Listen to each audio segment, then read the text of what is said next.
Mascal Square, la place de la Croix, à Addis Abeba, 5 heures du matin.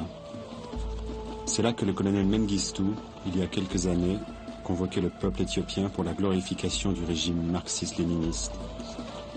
Ce lieu de la dictature est devenu aujourd'hui un lieu de liberté, où le corps s'exprime.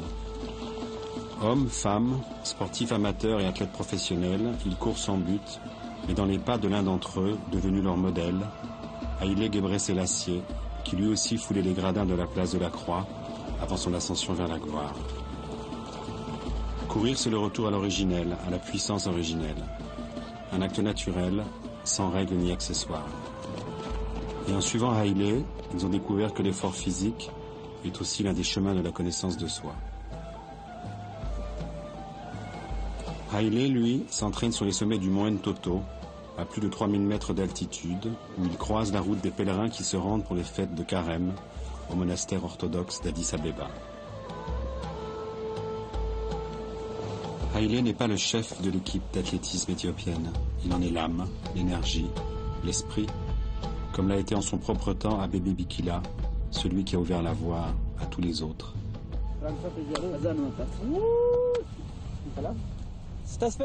Dasfetola, il a gagné le bronze sur le marathon.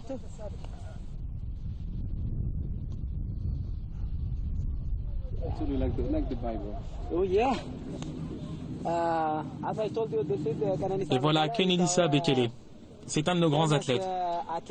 Ça fait 2 ans de suite qu'il est double champion de cross-country. Et maintenant, il se prépare pour la piste. Et il n'a que 20 ans. Ça fait 10 ans de moins que moi. Vous avez quel âge? J'ai 30 ans. 30 ans déjà. Eh oui, 30 ans. Non, il devrait avoir plus, hein. Non, il a 30. Je pense plus, hein. Non, sur papier, oui, 30. En réalité, je pense que c'est plus, hein. Il a l'air d'avoir... Je pense aussi. Il a l'air d'avoir beaucoup plus que toi.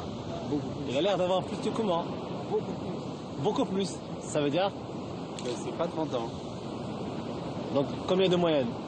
Un peu plus. Il a l'air d'avoir 10 ans de plus que toi. 10 ans de plus. Moi, j'ai 28 ans. Donc, il devrait avoir, à mon avis, il devrait avoir, aller 33, 34 ans. Pas 30 ans, hein. Moi, j'ai beaucoup d'estime pour Haïlé, hein. Ah oui? Ah, j'ai beaucoup d'estime. Tu disais que c'est un vrai grand professionnel? Ah oui, très grand professionnel. En 1996, aux Jeux d'Atlanta, Haïlé Gebrselassie remporte sa première médaille d'or olympique devant son rival et ami, le Kenyan Paul Tergat. Et dans la dernière ligne droite, tous deux retrouvent les gestes des hommes d'autrefois, quand l'un était chasseur et l'autre chassé.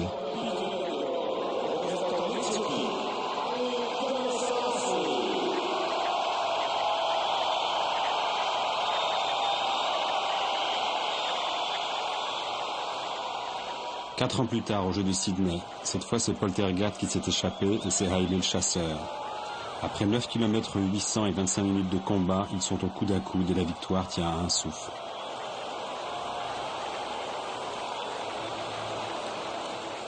Moi j'ai beaucoup d'estime pour Haïlé, vraiment, je l'adore vraiment, hein.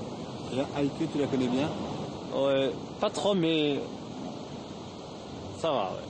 À travers son mari, parce que son mari, que je connais très très bien. Son mari, c'est un ami à moi et c'est un ami à mon manager.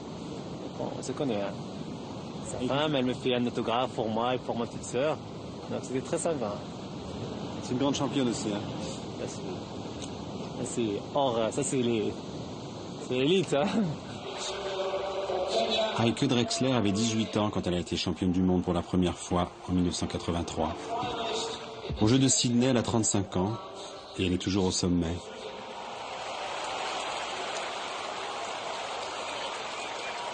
La carrière d'Heike est la plus belle, la plus longue, la plus extraordinaire d'entre toutes. Parce qu'elle est l'athlète la plus titrée, parce qu'elle est une femme d'exception, mais aussi parce que son parcours s'inscrit dans les bouleversements de son pays, jusqu'à en faire un destin emblématique de l'histoire de l'Allemagne dans la fin du XXe siècle.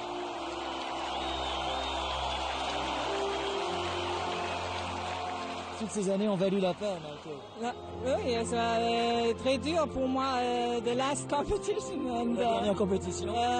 Et maintenant, j'ai gagné. C'est beau. C'est beau pour elle et pour ses enfants. Hein. Parce que surtout, ses enfants, ils ont de la chance d'avoir une maman championne olympique. Ouais, j'espère aussi pour moi, Inch'Allah, qu'un jour, Inch'Allah, mes fils et mes filles vont alors papa champion olympique, Inch'Allah. Le soir tombe en Australie et à l'autre bout du monde, le jour se lève sur Casablanca. La grande mosquée Hassan II est déserte et personne ne vient flâner sur l'esplanade. Ce matin, Hicham, l'enfant du pays, va se lancer sur la course de sa vie et sur sa distance préférée, le 1500 mètres. Il en est le favori et surtout il détient le record du monde. Alors personne ne veut voir que le ciel de l'Atlantique s'est soudainement assombri.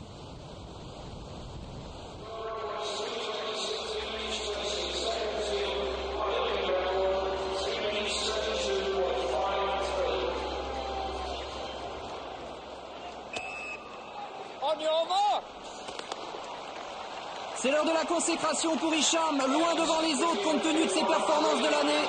الفرصة تحدي أتلانتا في الدورة التالية والجهد ديال جبر هشام كاروج حيكمل جوج مغاربة جوج كينيان وفرنساوي ميدي البالا Hicham qui semble invincible, il va suivre sa tactique habituelle, mener un train d'enfer et étouffer ses adversaires. Ça y est. هو دورة جوج 3 متر 5 متر سواء عماقي يا هشام ما صابش شوط كينيان كينيان Hicham est peut-être battu. Ah, c'est monstrueux. C'est monstrueux. Hicham El Guerrouch est battu. Oh là là là là là là.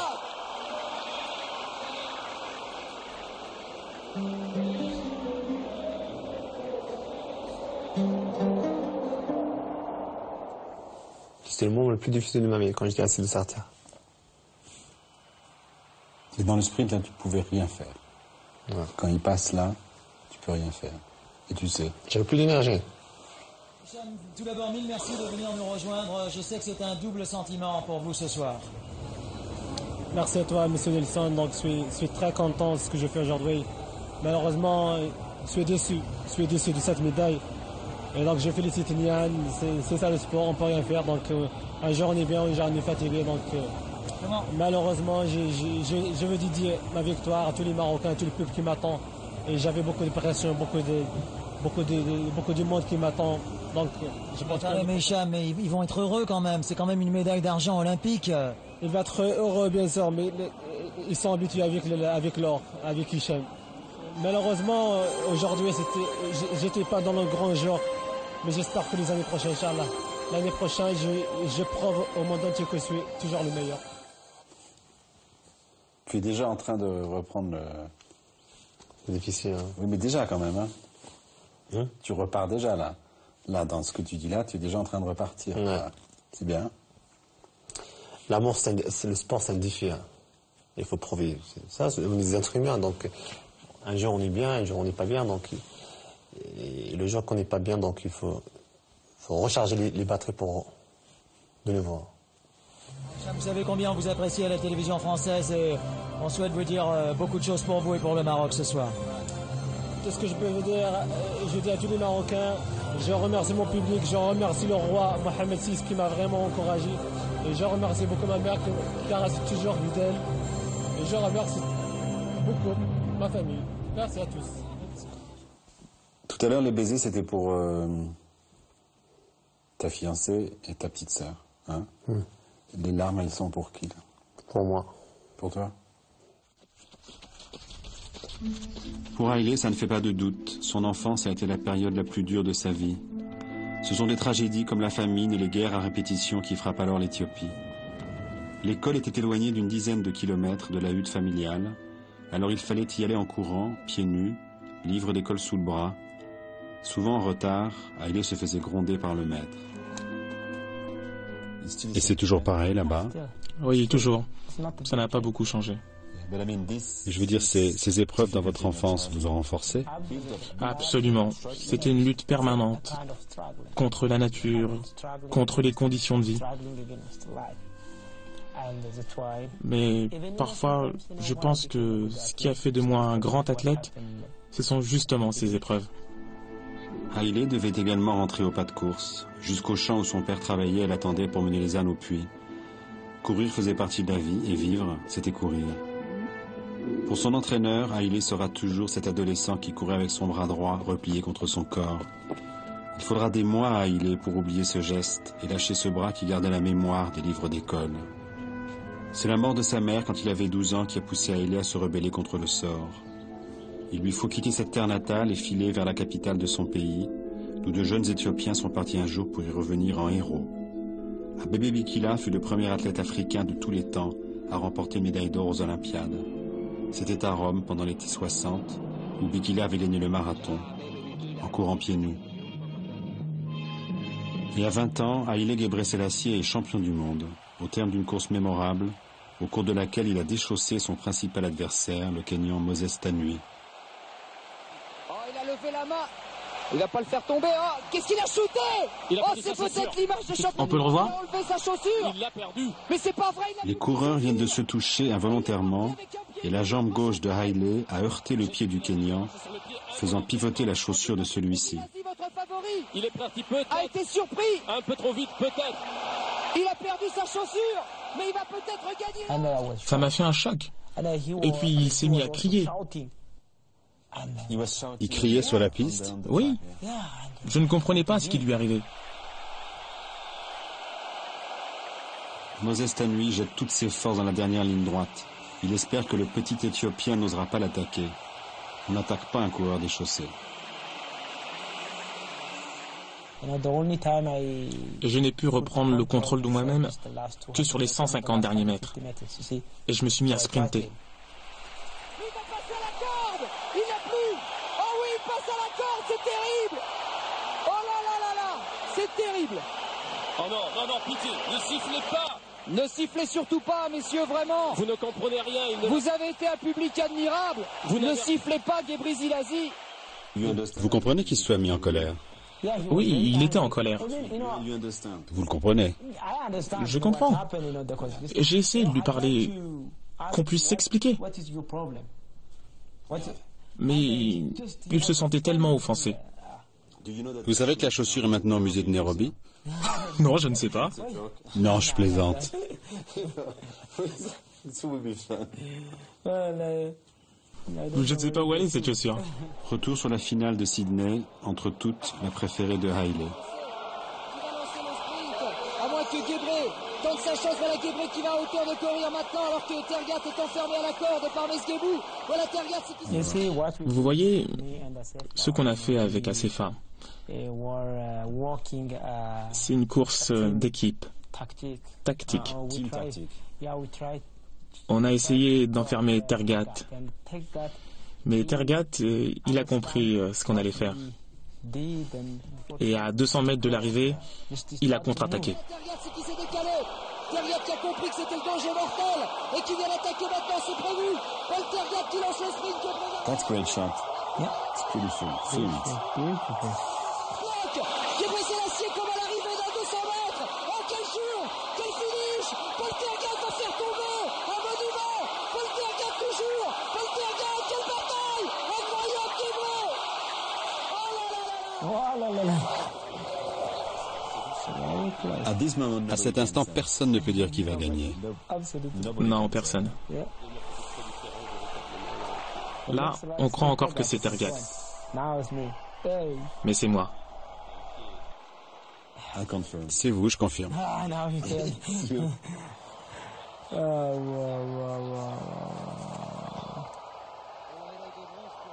C'est quelqu'un de bien, Tergat.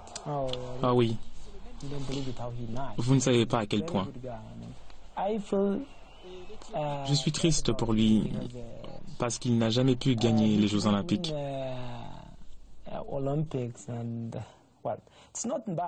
C'est pas mal d'être deuxième. Vous êtes triste pour lui. Mais qu'est-ce que je peux y faire? Je représente mon pays. Et en plus, je vais gagner pour moi-même.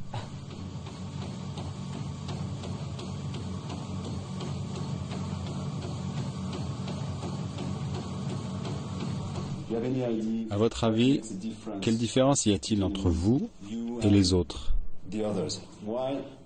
Pourquoi c'est vous le plus fort? C'est le mental? C'est tout ensemble?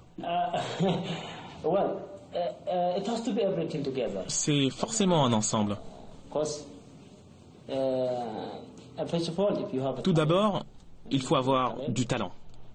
Et puis, travailler dur. Quand je parle de travail, la préparation doit être autant mentale que physique. Et en plus, il faut croire à son destin.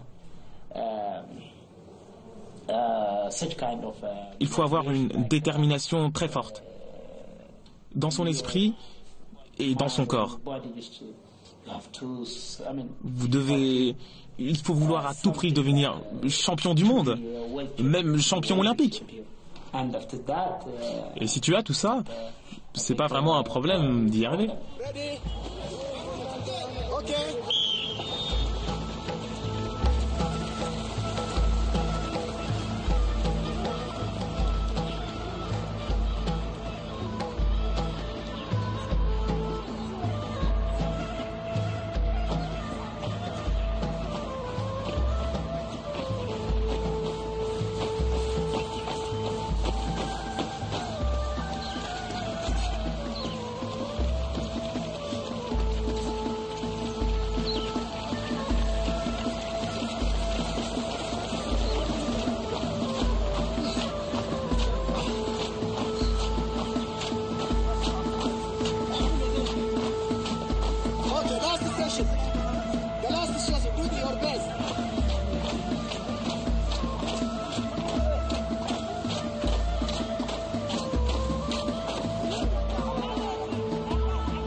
Les athlètes éthiopiens aiment le travail de groupe. Il leur est indispensable. Et c'est dans cette cohésion, dans ce partage, que chacun pourra forger au mieux son destin individuel. Sous la surveillance et les conseils du docteur Kostré, le vénérable entraîneur de l'équipe d'athlétisme. C'est lui, lorsqu'il parcourait les provinces à la recherche de nouveaux talents, qui a décelé chez Haïlé toutes ses qualités et l'a fait venir à Addis Abeba sous sa protection. Je prends des notes chaque jour.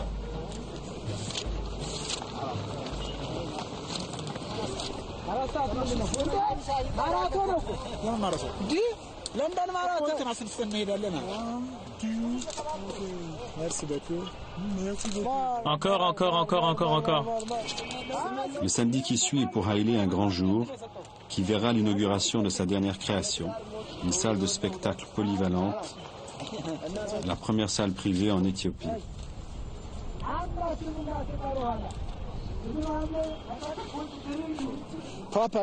Un programme adapté, une bonne nutrition et de la récupération. C'est ça le plus important pour les athlètes. Mais il faut avoir aussi un vrai talent, un talent particulier. Bien sûr, c'est à nous de le détecter. Et c'est votre rôle? Bien sûr, bien sûr. Et comment faites-vous alors? Je le sens, je le ressens, je le vois. Quand j'observe un coureur, je sais s'il y arrivera ou pas. Et là, il faut le faire travailler, l'entraîner. Et si on s'y met ensemble, il deviendra quelqu'un. La valeur n'attend pas le nombre des années, la preuve, ses enfants ont 3 ans. L'Allemagne de l'Est, la République démocratique allemande, a certainement été championne toute catégorie de la détection des talents. Le sport en RDA dans les années 70, c'est le principal instrument de propagande et la seule vitrine offerte au monde occidental.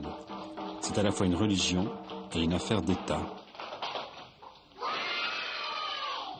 Sport frei, sport libre, formule magique, sèche comme un coup de trick, qui ouvre toute séance d'éducation physique de la maternelle à l'usine, en passant par le lycée où nous sommes. Le lycée, base de recherche numéro 1 du futur champion. Les meilleurs, immédiatement repérés, partiront pour des écoles de sport spécialisées. Au club, on y va l'après-midi, après les cours qui se terminent tôt. La plupart du temps, il s'agit d'associations sportives gérées et financées par des firmes ou des usines. Pour la somme invraisemblable de 40 centimes par mois, peut s'y rendre qui veut. Mais lorsqu'on y est, pas question de se la couler douce. C'était peut-être plus facile pour moi, parce que j'adore le sport. Et on avait toutes les chances en RDA de faire du sport professionnel.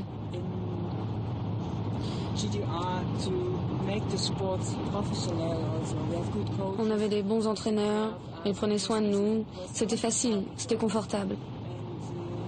J'ai saisi cette chance. Mais c'est venu de moi. C'est moi qui l'ai voulu. Ma mère m'a regardé faire et m'a dit « Si c'est ça que tu veux, vas-y, fais-le. » Elle ne m'a pas poussée. Ta mère ne t'a pas influencé? Non, jamais. Et personne d'autre dans ta famille? Non, personne.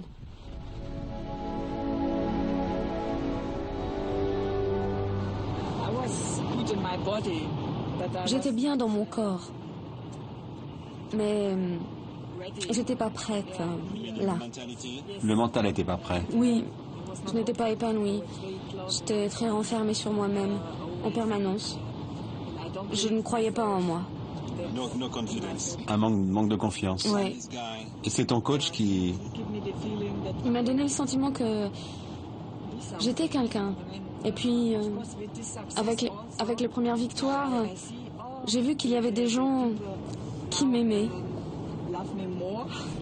Enfin, c'est ce que je pensais. À 16 ans, Heike gagne son premier concours. L'adolescente introvertie et complexée vient de découvrir un sentiment plein, joyeux, essentiel, le plaisir de la victoire. 2 ans après, elle est championne du monde.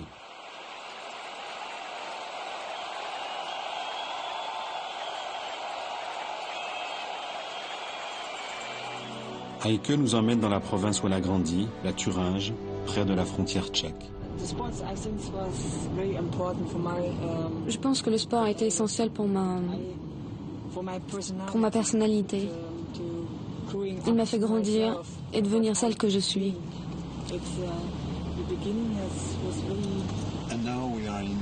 Et maintenant, nous voici à Guérin. C'est ma maison, ma vraie maison.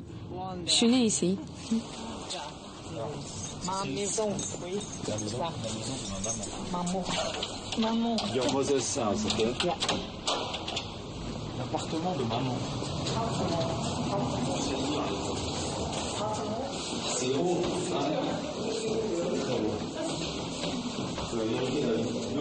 Pas d'ascenseur. Eh non.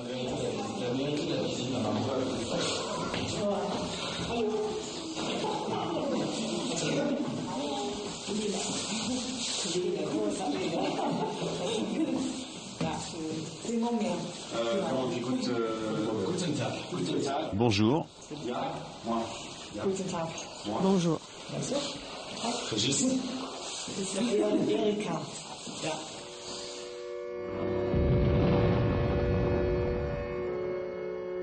Erika Daute, la mère d'Heike, a traversé les mêmes événements que des millions d'autres femmes allemandes, et c'est plutôt une sombre histoire.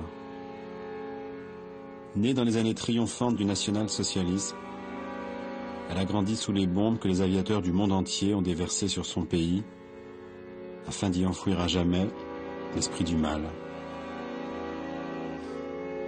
Et puis on a décidé de couper ce pays maudit en 2 parties, afin de l'affaiblir pour longtemps, comme un homme à qui l'on retirerait ses articulations.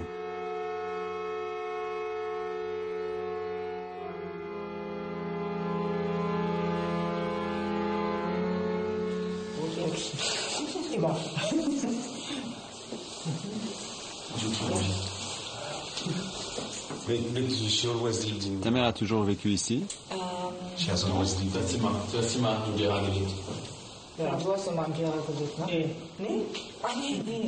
Non, non. Elle est née à Manningen. C'est en Thuringe aussi.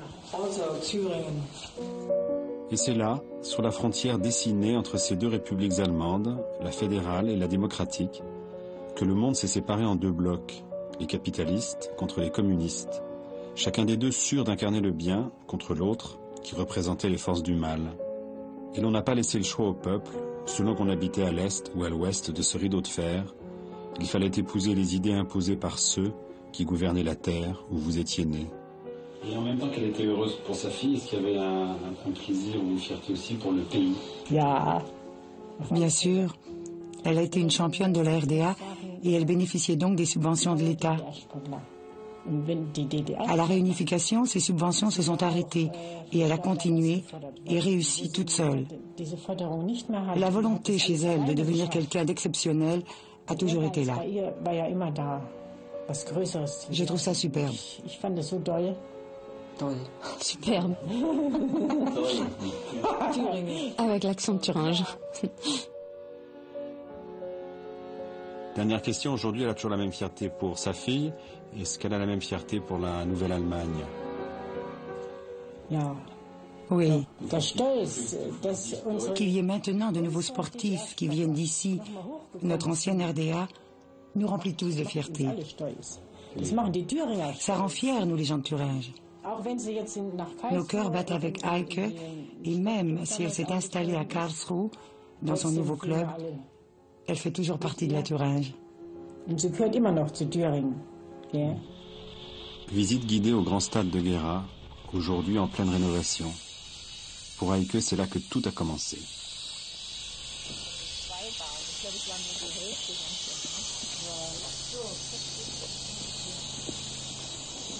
Ça c'est pour la planche d'appel. La planche, c'est 20 cm et ça, c'est la marque. La marque. Là, du truc neuf. Oui. C'est là le sautoir, là où on prend l'impulsion. Close-up, you know. Oui. Yes, everything. I practice that now. 23 years. Il y a 23 ans que je saute en longueur et c'est toujours aussi difficile de trouver la planche d'appel.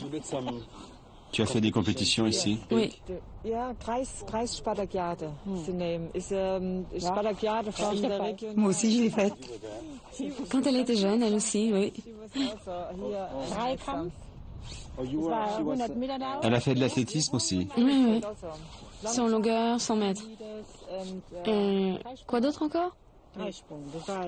100 en hauteur, 100 mètres, 100 en longueur. Et c'était une bonne athlète. Elle a eu 5 médailles. On parle souvent de ces familles que le rideau de fer a séparées, jamais de ceux que la chute du mur a finalement éloignés les uns des autres. Erika Daute ne reniera jamais les valeurs ni les idées de son ancien pays, la RDA. Si elle le faisait, elle prendrait le risque de faire de sa vie une illusion, comme si toutes ces années n'avaient été qu'un triste songe. Les deux femmes le savent bien, alors elles n'en parlent pas. Elles savent aussi qu'il leur faut maintenant vivre avec ce silence et cette distance que les événements du monde ont installé entre elles deux.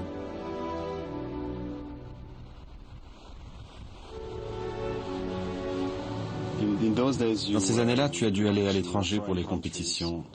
Est-ce que tu as jamais pensé à t'enfuir, à quitter ton pays?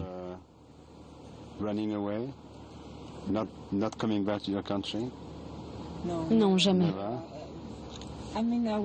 J'étais une privilégiée et puis j'étais très jeune. J'avais un mari, une famille. Tout allait bien. Et puis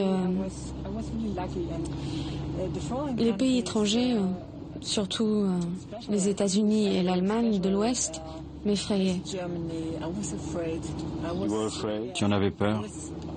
Oui, j'en avais peur. On nous apprenait à les craindre, les étrangers. À l'école, on nous disait que les pays capitalistes étaient nos ennemis et qu'ils étaient néfastes à leur propre peuple, à cause du chômage et de tout le reste.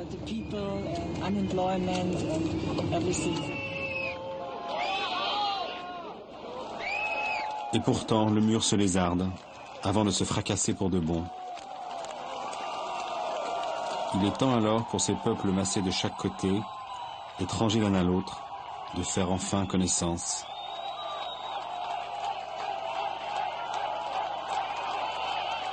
Huit jours exactement avant cet événement retentissant, à Heike nous tombons d'un petit garçon, Tony. Tu étais en Allemagne de l'Est ce jour-là? À quel endroit? J'ai assisté à tout cela depuis Iéna. Je regardais la télévision. Ça me paraissait tellement loin. Je voyais ces images et je ne pouvais pas y croire. Et puis j'étais si occupée avec mon bébé, à le nourrir toutes les 4 heures. Et puis j'avais peur pour mon avenir. Yougoslavie, l'été suivant. Split, la dernière compétition dans ce beau costume.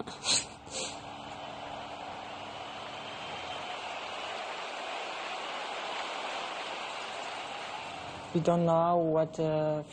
ne savions pas ce que l'avenir nous réservait, mais on a eu une belle entente avec l'équipe de l'Ouest. À la fin de la compétition, on a fait un tour d'honneur dans le stade. Mais c'est le début du grand déballage. Les sportifs sont en première ligne pour les règlements de compte, avec les révélations sur les méthodes de fabrication des champions et le dopage comme une institution d'État. Cette vague de dénonciations et de suspicions efface tout sur son passage, y compris la réelle valeur des athlètes incriminés, ainsi que leurs résultats, entachés par ces accusations. C'était dur de revenir après la maternité. Est-ce que quand on sait que peut-être les produits que les entraîneurs ou les médecins donnaient aux athlètes sans les informer des dangers, est-ce qu'aujourd'hui, Heike n'a pas des ressentiments contre ces gens qui peuvent blessé? C'est comme un viol. Bien sûr, on ne se sent pas bien quand on ne sait pas ce qui vous a été donné comme produit. Et je me pose souvent cette question. Est-ce que j'ai été endommagée, abîmée, ou est-ce que j'ai ressenti des changements quelconques dans mon corps pendant toute cette période? Ce sont des questions qui n'ont pas trouvé leur réponse. Mais je pense aussi que nous avons tous vécu dans ce système. Ce système ne justifie pas bien sûr qu'on donne des produits dopants. C'est clair et je le condamne. Mais comme je l'ai dit, je ne sais toujours pas ce qu'on m'a fait exactement. Mais je crois que je n'ai pas gardé de la haine pour ces docteurs. Eux, tous et nous avons vécu dans un même système. Et je crois qu'il faut le voir comme un tout. Mais c'est vrai que c'est terrible. C'est vraiment terrible. La suspicion et les accusations sont telles sur les athlètes de la RDA que les uns après les autres, ils lâchent prise et abandonnent la compétition. Il n'en reste bientôt qu'une. La seule réponse d'Heike aux turpitudes de sa patrie est allée au grand jour, c'est l'acharnement au travail. Ça, personne ne pourra le lui retirer.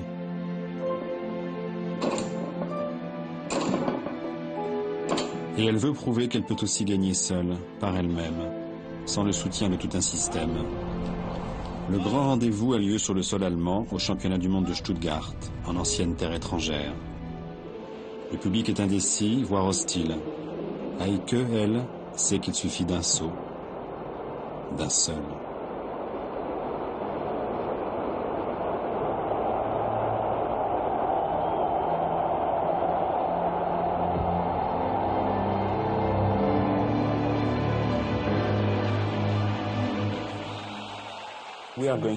On va revivre ton triomphe à Stuttgart.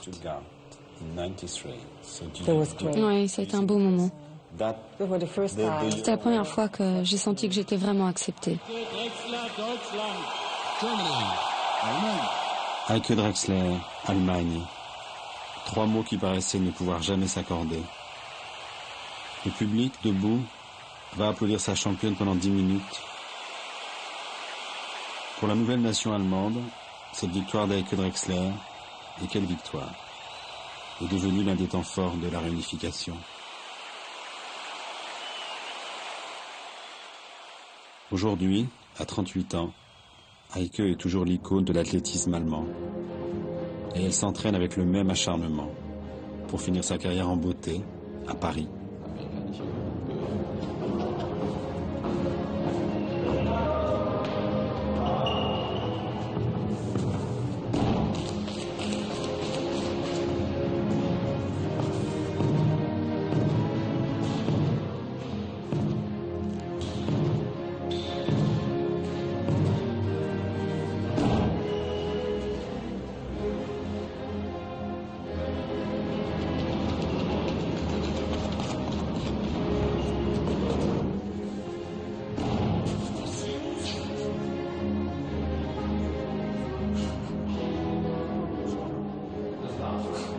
C'est sur les stades du monde entier qu'Aike a fait la connaissance du Français Alain Blondel, champion d'Europe du décathlon.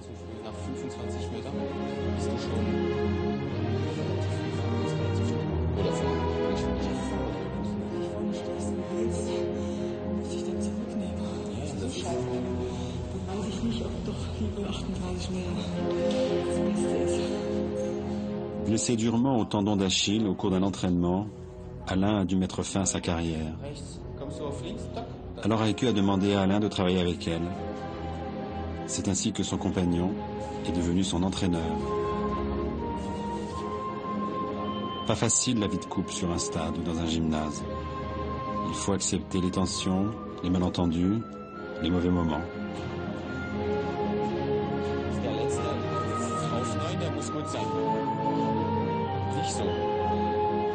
Nicht so.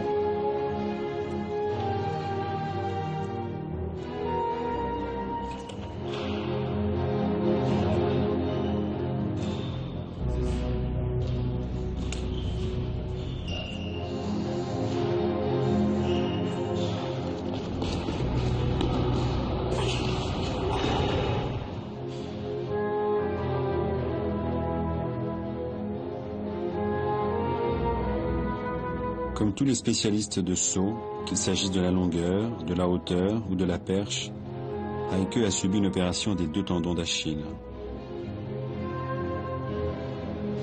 Passé 30 ans, les corps sont plus fragiles et les blessures plus fréquentes.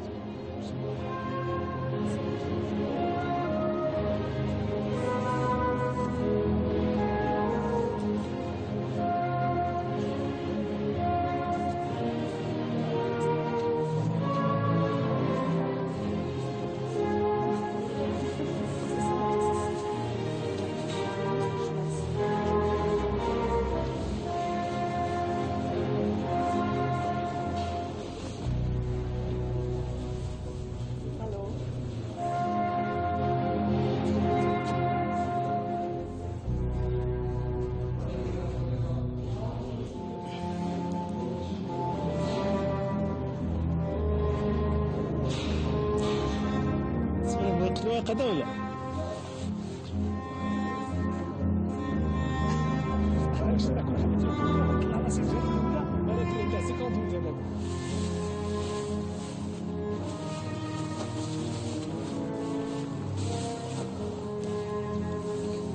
اعطي اسمه سعيد.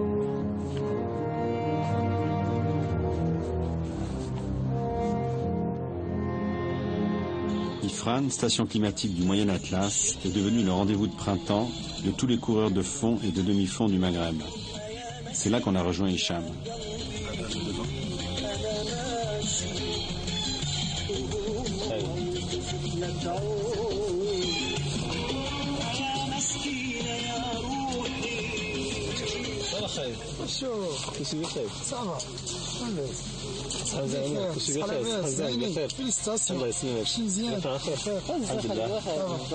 خالد بولامي صحة لاباس هاني الحمد لله شي مزيان بارز ان شاء الله ان شاء الله ياك كلشي مزيان كلشي بخير خالد صحة لاباس الحمد لله يلا نعم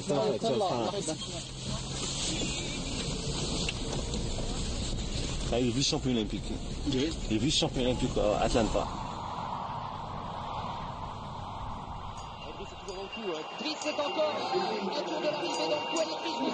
Tu reconnais toutes les courses. Quand tu vois une course là on voit juste, on sait pas où on est, on voit juste la piste. Tu sais où c'est? Tu sais quand c'est? Ça c'est la finale du championnat de Monaco. Tu les reconnais quoi. Dans un virage, tout, tu sais tout. Tu connais ta vie par cœur. Toutes les courses. Depuis ma carrière, je connais toutes les courses. Et c'est Bruxelles, 2001.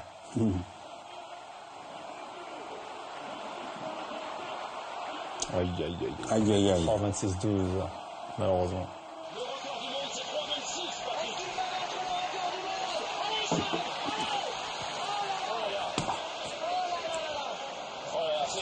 C'est là toujours où il arrive à faire la différence et à faire prendre quelques mètres. Il est peut-être un petit peu moins souverain que par le passé. C'est beau ça. Ça te fait quoi de te voir? Il y a des courses que j'aime bien voir, surtout les grandes courses. que j'ai réalisé 3,26, que j'ai échoué au record du monde, c'est quelque chose de bien. Ça me donne une force, vraiment psychologiquement incroyable. Ça me donne toujours une motivation.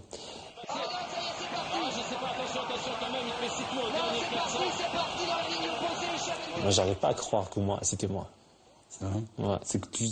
C'est toujours un étonnement. C'est étonnant. J'arrive pas à croire que je suis moi, Hicham. C'est vraiment impressionnant.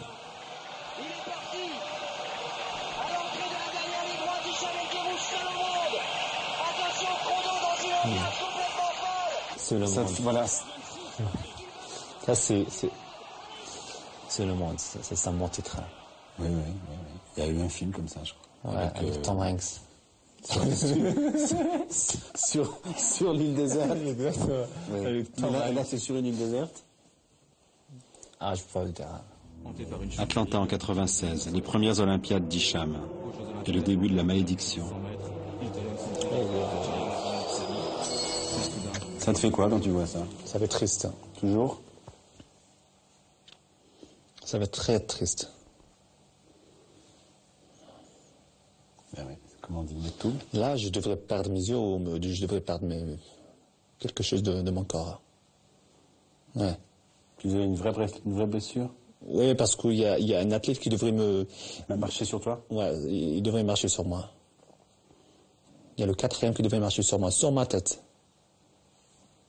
Vous allez voir, regardez. Voilà. Vous voyez? Regarde. Il devrait marcher sur moi, regardez. Oh! C'est pas loin, ouais. C'était juste, hein. Heureusement qu'il n'y a personne qui m'a touché. Mais c'était vraiment un cauchemar incroyable. J'arrive pas à croire, jusqu'à maintenant. Hicham prend sa revanche au championnat du monde de Séville.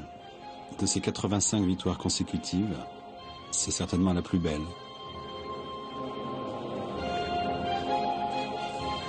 C'est un moment de bonheur. Ouais. Hein? Pur. Très pur. C'est le national marocain que je respecte. Ça, c'est quelque chose. Ça, c'est moi, je fais mon sport pour ça. Pour notre nation. Hicham a grandi dans l'admiration de Noureddine Morcelli. Il s'est mis dans la foulée du champion algérien. Et un jour, il est devenu son dauphin. Ça, c'était quelque chose de spécial. Hein. C'est important pour toi, le Maghreb? Ouais. Moi, je représente. Moi, je suis un athlète. Je représente toute une nation. Je cours avec des couleurs marocaines, mais je cours aussi avec un corps arabe musulman. Ouais, il y a des milliers des Arabes et des musulmans et des Européens qui m'admirent. Donc, j'essaie de donner la bonne image.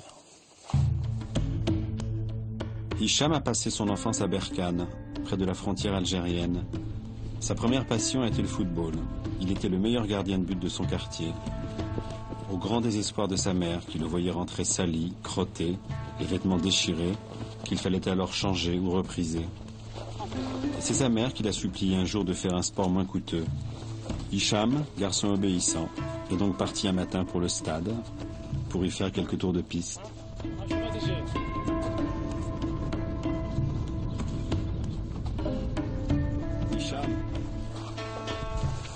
J'aime bien mon métier. Je le fais par amour, par cœur. J'aime bien courir. Je sacrifie tout, c'est-à-dire mon temps, mon énergie, ma force mentale, physique pour cette médaille. Et je sais très bien que Dieu, Inch'Allah, sera avec moi. J'ai commencé à comprendre qu'est-ce que ça veut dire la vie. C'est quoi la vie? Il n'y a pas que des victoires. Il y a aussi la défaite. Et mon tête est devenu solide, comme un soldat. Je suis capable. Je me sens, comment je peux vous expliquer? Je suis comme un puits rempli d'énergie. Ce soir, Hicham et ses compagnons s'entraînent sur 800 mètres. Ils doivent parcourir cette distance 10 fois de suite, avec des récupérations de seulement 1 minute et demie entre chaque course. Ils viennent d'attaquer la dernière, la 10e.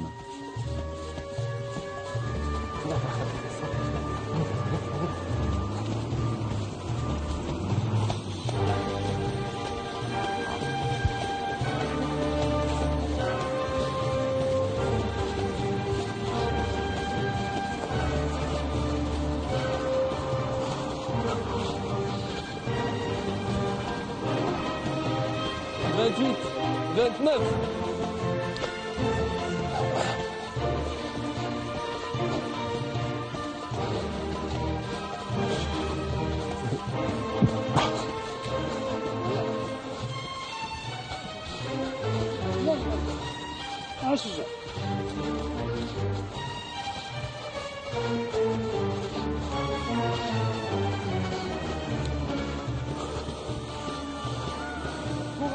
Courage. 59. Une.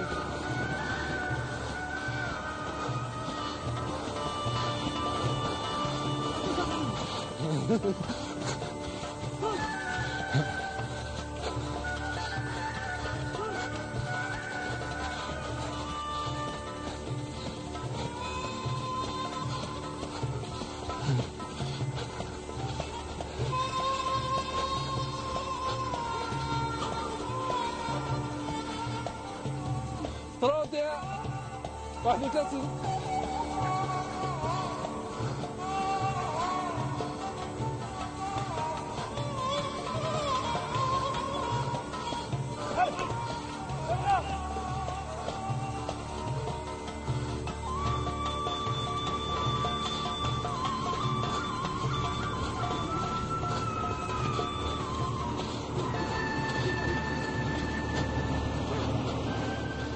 صلوا.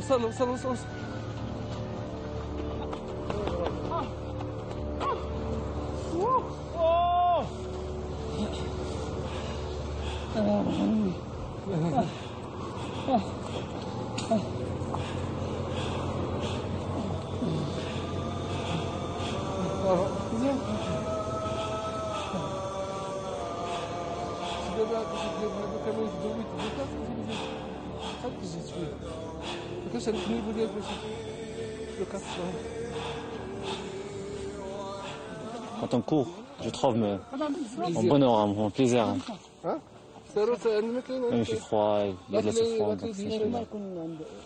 On est heureux maintenant, on va aller prendre une douche, on va prendre des spaghettis tranquillement, prendre un DVD. C'est magique, hein? Ah ouais?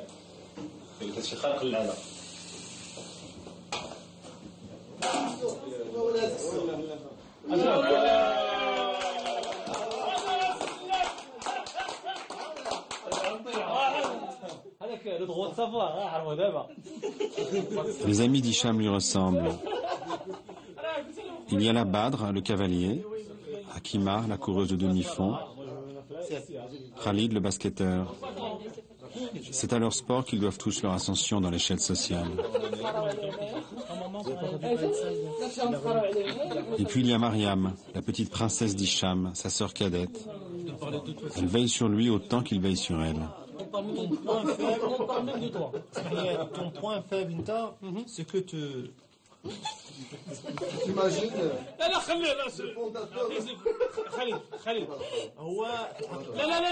Toi, comme on dirait nous, les Arabes... C'est quelle chaîne? C'est quelle chaîne, s'il vous plaît? La 2. France 2. La caméra n'existe pas, la caméra. Voilà, tout de suite, ça n'existe pas, d'abord. Donc, posez la caméra, vous m'expliquez, mesdames, messieurs. Elle a quel âge ta sœur? Ma soeur, elle a fait 10 ans le 29 janvier. 10 ans. Elle a de l'amour, hein? Ouais. Hein? Je suppose que c'est pareil avec toute la famille, non? Comment? Tous les frères, non? Tout le monde? Ouais, tout le monde l'aime. Tout le monde l'aime, c'est la petite. Elle est bien entourée, donc... Elle a de la chance parce que maintenant elle vit dans une ambiance pas comme la nôtre. Tu veux dire pas comme tu as connu toi? Ouais. Ben ouais. The male athlete of the year is Hicham El Guerrouj. The Moroccan Hicham El Guerrouj is the winner of 2001. Je remercie toutes les personnes qui m'ont aidé. Je remercie ma famille. C'était où ça? Mon entourage. C'est toi que tu parles en français. En public. Je remercie tous les gens qui m'ont raté derrière moi. Et aujourd'hui, en tant qu'ambassadeur d'UNICEF, bénévole au Maroc, je dédie ce trophée à tous les gens, à tous les enfants du monde, à tous les enfants du Maroc qui souffrent de la pauvreté. Merci à tous. C'est pour ça que tu as créé une association? Non, l'association j'ai créé depuis 99. Ah, c'était avant? C'était avant. Mais dans le même... dans le même sens. Dans la même pensée? Ouais, exactement. Ouais. Et est-ce que, est-ce que de toi, tu peux dire que tu as été un enfant qui souffre? Ouais. Tu as souffert? Ouais. De ça? Le manque? La pauvreté? Alors, aujourd'hui, tu penses que c'est juste que ce que tu as reçu, tu donnes une partie aux autres? سميتك انت؟ تقراو كلكم ولا؟ شنو كتقرا انت؟ سادس. وانت؟ الثالث. وانت؟ هذا الثالث. J'ai gagné de l'argent, donc je devrais vivre avec cet argent, moi et ma famille, toute ma famille. Et moi, mon plaisir, c'est de gagner d'autres batailles. C'est pour marquer l'histoire, c'est de faire quelque chose pour le pays. C'est de marquer l'histoire, c'est pour laisser quelque chose aux enfants de demain, aux enfants de 4e génération. C'est possible. C'est ce que dit cette inscription en langue oromo posée près du regard d'Haïlé qui veille sur Addis Abeba. C'est possible de devenir un exemple pour les générations futures. Quand se termine la journée de travail, commence le balai des taxis collectifs. On en a emprunté un pour y faire un micro-taxi. Vous savez, il y a tant de choses à dire sur Haïlé. Mais son parcours et sa carrière parlent pour lui.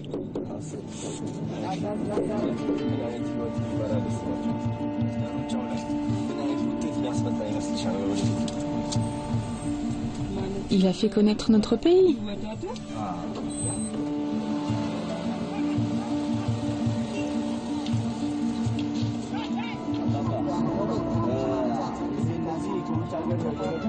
Vous savez ce qu'on a fait dans le taxi?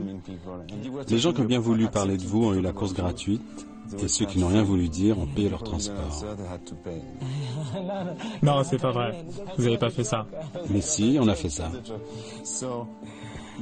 Un jour, vous arrêterez la compétition, non? Bien sûr, c'est évident. Il n'y a pas de doute là-dessus. Qu'est-ce que vous comptez faire après?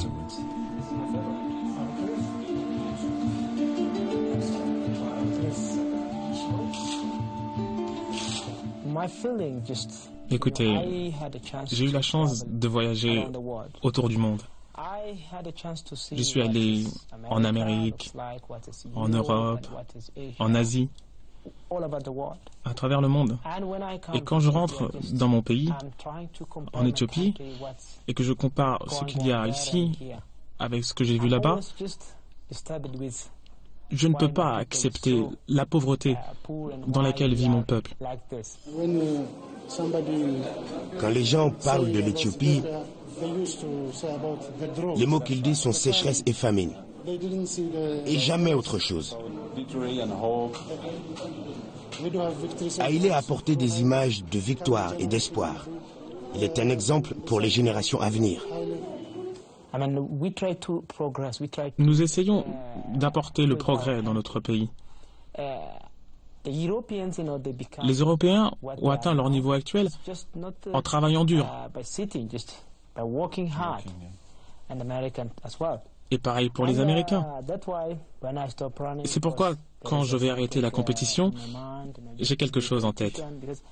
Devenir un homme politique. C'est pas simplement pour faire de la politique.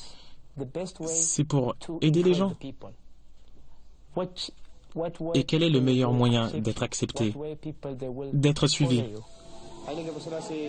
Haïlé Gebre Selassie est un homme merveilleux. Il fait beaucoup pour nous.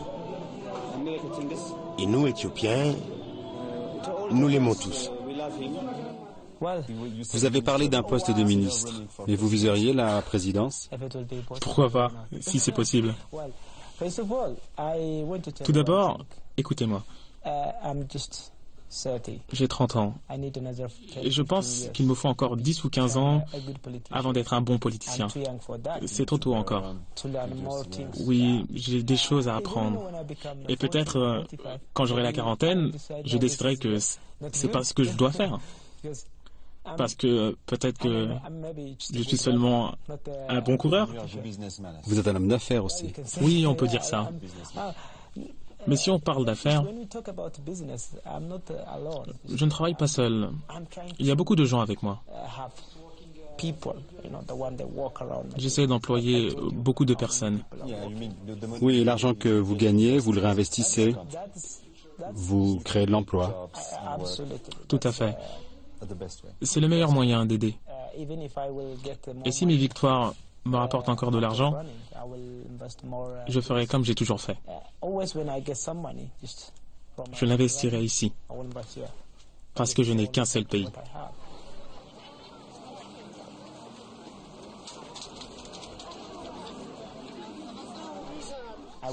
Je veux voir l'Éthiopie se développer comme un pays européen.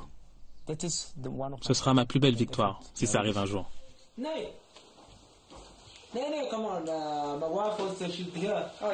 Les plus belles victoires sont celles qu'on remporte sur soi, m'a dit Haile à la sortie d'une séance d'entraînement éprouvante. Si Haile fait de la politique, il y appliquera les règles qui ont guidé sa carrière d'athlète, la rigueur et la dévotion.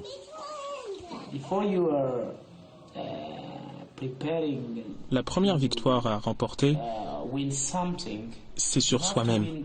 Il faut se défier soi-même.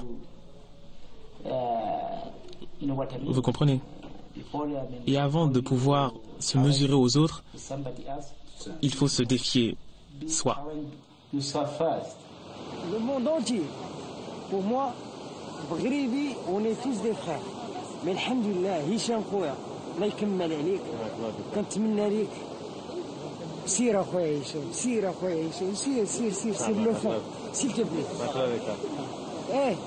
قلب لينا على السلام قروش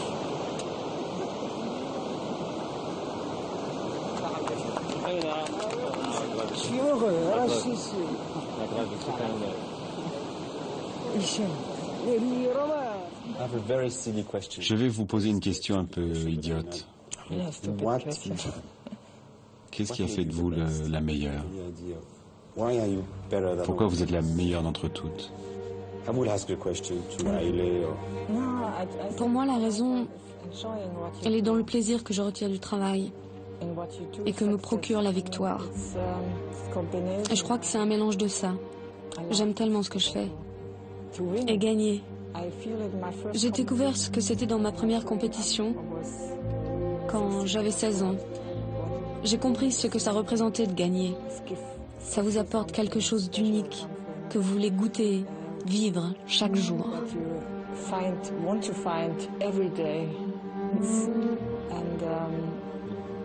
C'est exaltant une victoire. Oui, c'est exaltant. Comme de se battre, se mesurer aux autres dans la compétition. On travaille toute l'année pour ça. On est de plus en plus fort. Et puis après, pouvoir montrer aux autres qui on est.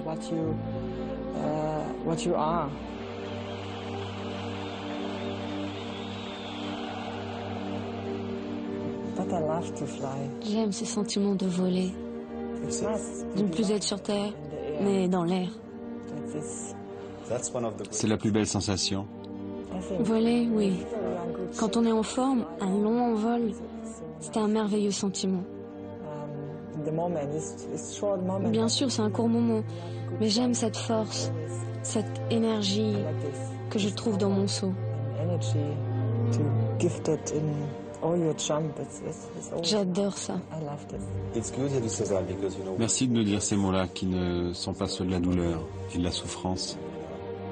Bien sûr, il y a de la douleur, mais elle est peut-être nécessaire quelquefois. Mais pendant la compétition, on ne la ressent pas, la douleur. C'est après qu'elle vous rattrape. Pas quand vous volez. Non, dans ces moments-là, on est loin au-dessus d'elle.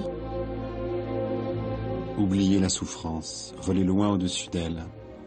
Il y a tant de choses dans ces larmes, tant de choses que Haile, Aike et Hicham ne nous diront pas, par pudeur ou par fierté. Tous trois ont échappé à une vie tracée, où les guettait le dénuement et le malheur. Ils ont grandi en s'y opposant parce qu'il n'y avait pas d'autre choix. Mais eux savent bien que rien n'est jamais tout à fait gagné, eux qui ne supportent pas les images de leur défaite, comme Aike, qui détourne son visage d'une photo qui la montre blessée et contrainte à l'abandon. « Ce n'est pas moi », dit-elle. L'idéal olympique qui dit que l'essentiel est de participer n'est pas le leur. Pour eux, une seule place compte, la première. Alors la moindre défaite, le plus petit faux pas, leur donne le vertige et les bouleverse, comme si le mauvais sort qu'ils ont repoussé allait les rattraper. Alors ils courent, ils volent, toujours plus loin, toujours plus haut, comme s'il fallait s'échapper encore.